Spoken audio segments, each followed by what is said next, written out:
Bonjour et bienvenue dans la forêt des lectures. Alors aujourd'hui, je vais vous parler du one-shot Quand je ne serai plus là par Osamu Yamamoto. Alors c'est sorti cet été aux éditions Les Arts Noirs. Et Osamu Yamamoto, c'est un auteur donc à la carrière quand même assez importante au Japon et qui a été publié quand même déjà quelques fois en France, même si c'est un auteur un peu trop rare. Mais j'étais vraiment content de son retour en français. Pour ceux qui connaissent, vous pourrez chercher. La première fois qu'on a pu lire cet auteur, c'était dans les années 2000, dans la collection des éditions Milan. C'était L'Orchestre des Doigts, un récit en 4 tomes qui était vraiment à la fois touchant, mais en même temps très intéressant et enrichissant, on apprenait plein de choses sur l'histoire de la langue des signes au Japon. Et il a été remis en avant il y a quelques années, au début du catalogue des éditions Vega, donc avant qu'il soit racheté par Dupuis, hein, avec The Red Rat in Hollywood, un récit en 10 tomes sur le cinéma, pour thème le cinéma. Alors j'ai lu juste le début, il faudrait que je me replonge dedans pour tout lire et prendre les derniers tomes avant qu'ils ne soient plus disponibles. Mais bref, on va se repencher sur Quand je ne serai plus là, qui est un récit qui met en avant du coup ce personnage qui vit on le voit dès le début, hein, dans une toute petite maison, pardon, j'ai lu le titre du chapitre, dans une toute petite maison avec son chien, avec sa chienne plutôt, qui s'appelle Momo. Et on voit qu'il partage un peu sa nourriture avec Momo, enfin vraiment, il vit dans des conditions un peu précaires, mais sa vie tient beaucoup autour de Momo, son petit chien. Et il va aller à l'hôpital et on va lui déceler du coup un cancer très avancé.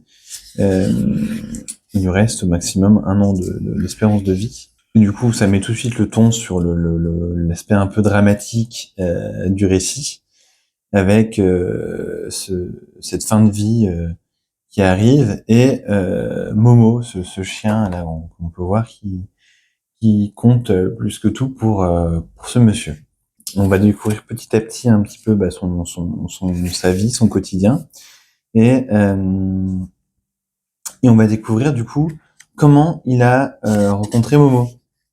En fait, Momo, donc ce monsieur est veuf, il est à la retraite, veuf et sans enfant, donc vraiment seul au monde, et il a adopté, sans trop vous révéler, hein, cette chienne Momo, il y a des années, avec Yasuko. Elle a un enfant entre les mains, mais ça faisait partie de leur famille, parce qu'on va découvrir petit à petit qu'il y a toute une histoire familiale où qui explique pourquoi aussi il se retrouve dans cette situation financière un peu précaire, seul. Et donc le récit a vraiment un ton très dramatique et assez voilà, on peut le voir là. Ça va beaucoup dans l'émotion. Alors, moi, j'ai souvent un petit peu du mal avec les récits qui sont un peu ampoulés, pesants, pardon, par rapport à l'émotion, où on pousse un petit peu les, les cadrans quand il s'agit de faire émouvoir le lecteur ou le spectateur. Par exemple, au cinéma, là, quand il y a une scène où il y a une musique et des plans rapprochés où on nous dit allez, pleurez, ça souvent, je trouve ça plus énervant qu'autre chose. Mais ce qu'il faut savoir avec cet auteur, Osamu Yamamoto, même si souvent de manière récurrente des plans comme ça, avec des personnages en train de pleurer, etc. Mais en fait, son dessin qui peut paraître dans un premier temps assez particulier dans la manière de dessiner les personnages, un peu rigide, un peu carré, alors que c'est tout sauf carré, hein, mais eh bien, ça lui permet, même si l'ensemble, vous pouvez voir, là, les décors sont très réalistes et les postures des personnages, quand même une grande précision dans le trait, ça lui permet de pousser un petit peu les curseurs au niveau de l'émotion, sans sans que ça aille trop dans le pâteau. En tout cas, ça, c'est à mes yeux. Même si ça y va un petit peu. ça reste quand même quelque chose, je trouve, d'assez équilibré. Et à mon avis, ça c'est quelque chose qui est dû à son dessin, qui est pas forcément agréable à l'œil, on va dire, au premier coup d'œil en feuilletant, mais qui possède une vraie force et qui arrive à se mettre un petit peu. Son dessin, il sert vraiment le récit et les émotions, et il est vraiment très efficace, je trouve, pour ça. Et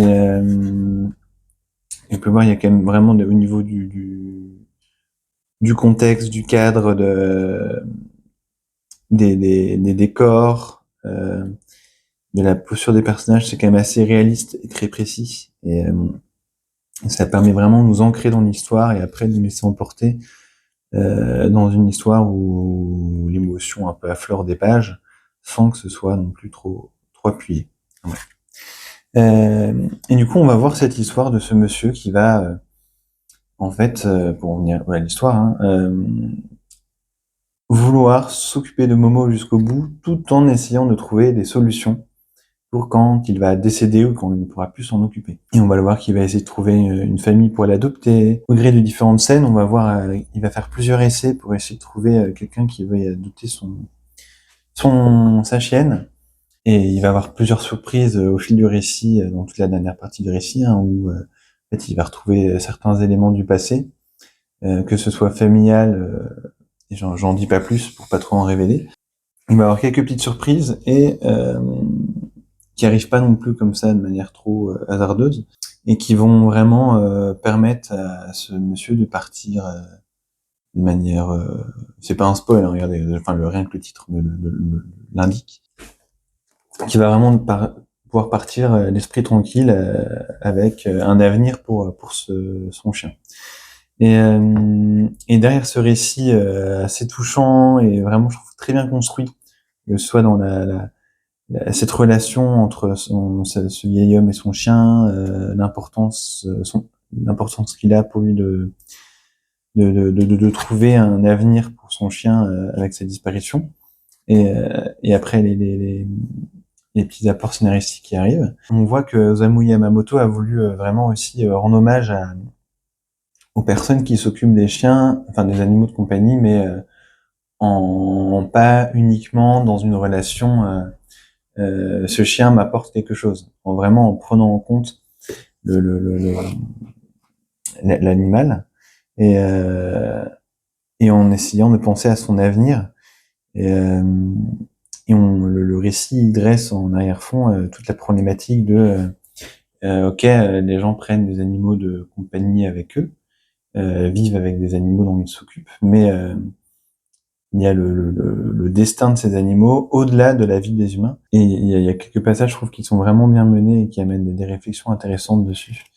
Et en plus, il y a de ça, il y a un petit peu aussi de questionnement par rapport au regard qu'a la société envers les personnes âgées un peu seules et surtout certains monsieur. Et enfin, il y a quelques petites approches assez intéressante et bien menée, je trouve. Ça en fait un récit plus riche qu'il en a l'air. Il fait penser à des mangas comme Le Chien Gardien des Étoiles, tout en ayant une approche assez différente. Et ça en fait une lecture que j'ai trouvé vraiment intéressante et touchante. Et alors ça va pas rester une lecture qui va me marquer sur le long terme, hein. C'est très sympa, mais et prenant quand on le lit, mais c'est pas non plus indispensable, mais c'est vraiment une réussite. Regardez, il y a quand même quelques planches qui sont, je trouve, de toute beauté en termes de paysage et de cadre. Donc voilà, je peux recommander sans dire que c'est indispensable, Quand je ne serai plus là, de Osamu Yamamoto. Et j'espère que cette publication va avoir assez de succès pour que les éditeurs essayent encore un petit peu de revenir avec cet auteur à la patte particulière et pas forcément attirante pour le grand public. Voilà. Je vous remercie, à bientôt, bonne journée.